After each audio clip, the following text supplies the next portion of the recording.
Hello বন্ধুরা, আশা করি তোমরা সবাই ভালো আছো। আজকে এলাম একটা নতুন ভিডিও নিয়ে। আজকে ভিডিওর বিষয় হলো আমার বাইক রাইডার। হ্যাঁ, রাইডার বা চালক যেটাই বলো। এই রাইডারের প্রকারভেদ, এই রাইডার কত রকম এবং কীভাবে তাদেরকে প্রকারভেদ করা হয় সেইটা তোমাদের আজ বলবো। তবে এই ভিডিওটা অনেকগুলো ভাগে আসবে, মানে পার্ট হবে। তাই এটা আমার ফার্স্ট পার্ট। তো ফার্স্ট পার্টে আমি বলবো রাইডার বলতে যারা আমরা সাধারণত জানি, যারা গাড়ি চালায় তাদেরকে, বাইক চালায় তাদেরকে রাইডার বলা হয়।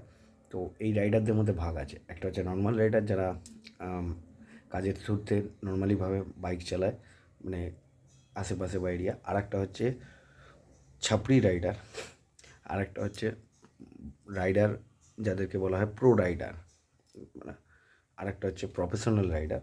আর একটি ভাগ হচ্ছে যারা হচ্ছে রয়্যাল এনফিল্ড চালায়, রয়্যাল এনফিল্ড। এই ধরনের এরা একটা নিজেদেরকে একটা আলাদা শ্রেণী মনে করে। সেটা কেন মনে করে, কীভাবে মনে করে, সেটা আমি বিস্তারিত জানতে আমার ভিডিওটা দেখতে হবে। আমি ভিডিওতে অবশ্যই বলবো। আজকে কথা বলবো সেই সব রাইডারদের নিয়ে যারা যারা বাইকটা শুধুমাত্র ভালোবেসে নয়, বাইকটা শুধুমাত্র কাজের জন্য ইউজ করে, ভালো কথা, এবং তেল ভরলেই বাইক চলে। এছাড়া বাইকের মেনটেনেন্স নিয়ে তারা ওয়াকিবহাল নয়।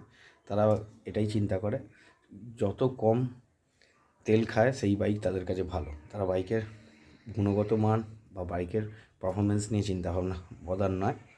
এই সেই রাইডারদের কথা বলবো।